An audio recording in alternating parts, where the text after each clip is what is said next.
అస్మద్గురుభ్యో నమః.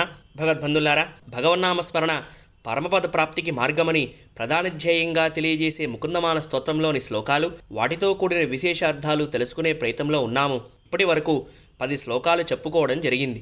ఈ ముకుందమాల స్తోత్రంలోని 11వ శ్లోకము మాభీర్మందనో విచింత్య బహుదా యామిశ్చిరం యాతన నామీన ప్రభవంతి పాపరిపవ స్వామి ననుశ్రీధరః ఆలస్యం వ్యపనీయ భక్తి సులభం ధ్యాయస్వ నారాయణం లోకస్య వ్యసనాపనోదనకరో దాసస్య కిన్న క్షమః. ఓ మనసా, పాపాల్ని చేశాను, ఇంక నేను నరకానికి వెళ్ళి నానాయాతలు అనుభవించాల్సిందే అంటూ నరకబాధల గురించి ఎందుకు భయపడుతున్నావు? ఆలస్యం చెయ్యకుండా భక్త సులభుడైన శ్రీమన్నారాయణుని ధ్యానం చెయ్యి. సర్వలోక రక్షకుడైన ఆ శ్రీహరి తప్పకుండా రక్షిస్తాడు అని అంటున్నారు కులశేఖరాళ్వారు. ఈ శ్లోకంలో శ్రీధరుణ్ణి ధ్యానం చెయ్యమని మన బుద్ధికి నచ్చజెబుతున్నారు కులశేఖరాళ్వారు. ఇక్కడ శ్రీధర అనే పదాన్ని వాడటం జరిగింది.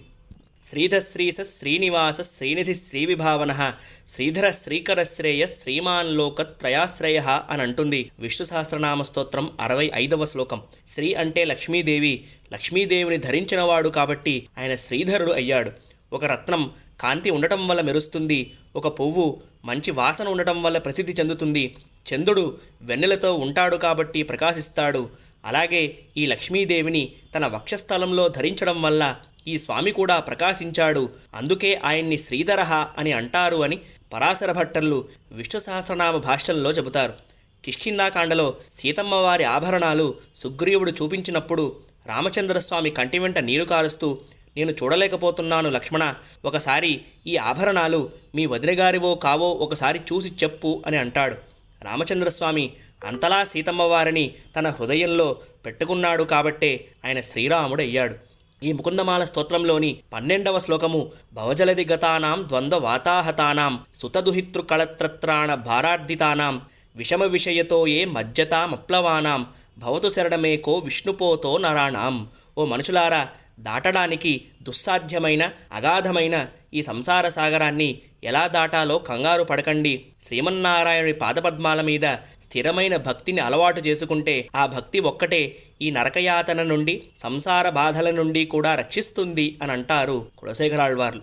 నిమజ్జోన్మజ్జతాం ఘోరే భవాబ్ధౌ పరమాయణం సంతో బ్రహ్మవిదశాంత నౌద్రుడే వాప్సుమజ్జతాం. నీళ్లలో మునిగిపోతున్న వారికి ఒక దృఢమైన నావ ఎలా రక్షిస్తుందో, అలాగే ఘోరమైన ఈ సంసార సాగరములో మునిగి తేలుతున్న వారికి శాంతచిత్తులు బ్రహ్మవేత్తలు అయిన సత్పురుషుల్ని ఆశ్రయించడం చాలా శ్రేయస్కరము అని అంటాడు కృష్ణ పరమాత్మ ఉద్ధవుడితో శ్రీమద్భాగవతం 11వ స్కందం 26వ అధ్యాయం 32వ శ్లోకంలో. అందుకే శ్రీవైష్ణవ సాంప్రదాయంలో ఆచార్య సమాశ్రయణం అనేది ఒకటి ఉంటుంది. ఆచార్యుడు అంటే సృష్టిలో ఉన్న జీవరాశుల్ని పరమాత్మ దగ్గరికి చేర్చేవాడు అని ఇంతకుముందు చెప్పుకోవడం జరిగింది. ఒక ఆచార్యుని ఆశ్రయిస్తే ఆ ఆచార్యుడి ద్వారా మనం పరమాత్మని చేరడం చాలా సులభమవుతుంది. రామచంద్రస్వామికి సీతమ్మ అంటే ఎందుకంత ఇష్టము అంటే తండ్రిగారైన దశరథ మహారాజు గారు చూపించిన సంబంధం కాబట్టి. పరమాత్మకి ఏ జీవాత్మ నచ్చుతుంది అంటే అది ఆచార్యుడు చూపించిన జీవాత్మే. అందుకే ఆచార్య సమాశ్రయణం శ్రీవైష్ణవ సాంప్రదాయంలో చాలా పెద్ద మెట్టు. ఒకసారి ఆచార్యుణ్ణి ఆశ్రయించి వారు చెప్పిన మాటల ద్వారా మన దినచర్యలో మార్పులు తెచ్చుకొని పరమాత్మనే పొందవలసిన వస్తువుగా మన ఆలోచనా విధానాన్ని మార్చుకోవడం జరిగినప్పుడు మనము పరమాత్మని చేరే మార్గంలో అడుగులు వేయడం ప్రారంభించాము అని మనం అర్థం చేసుకోవచ్చు. శ్రీవైష్ణవ సాంప్రదాయం సత్వగుణంతో నిండిన అద్భుతమైన సాంప్రదాయం. ఎందుకంటే అందులో ఆరాధించబడే స్వరూపము శుద్ధ సత్వగుణంతో ఉన్న శ్రీమన్నారాయణుడు కాబట్టి. ఈ సాంప్రదాయం మీద అవగాహన కన్నా అపోహే ఎక్కువగా ఉంటుంది. కానీ ఒకసారి ఆ రుచి చూస్తే అందులో ఉన్న మాధుర్యాన్ని వెలకట్టలేము. సంసార సాగర నిమజ్జన మహ్యమానం దీనం విలోకయ విభో కరుణానిధేమాం ప్రహ్లాద ఖేద పరిహార పరావతార లక్ష్మీ నృసింహ మమదేహి కరావలంబం. ఓ లక్ష్మీనారసింహ, నేను రోజువారీ జీవిత సముద్రంలో మునిగిపోయాను, దయచేసి ఈ పేదవాడిని రక్షించు. ఓ కరుణానిధి, ప్రహ్లాదుడి దుఃఖాన్ని తొలగించడానికి నువ్వొక రూపాన్ని తీసుకున్నట్లే దయచేసి నాకు నీ చేతుల్ని అందించు అని కోరుకుంటారు ఆదిశంకరులు లక్ష్మీ నారసింహ కరావలంబ స్తోత్రంలో.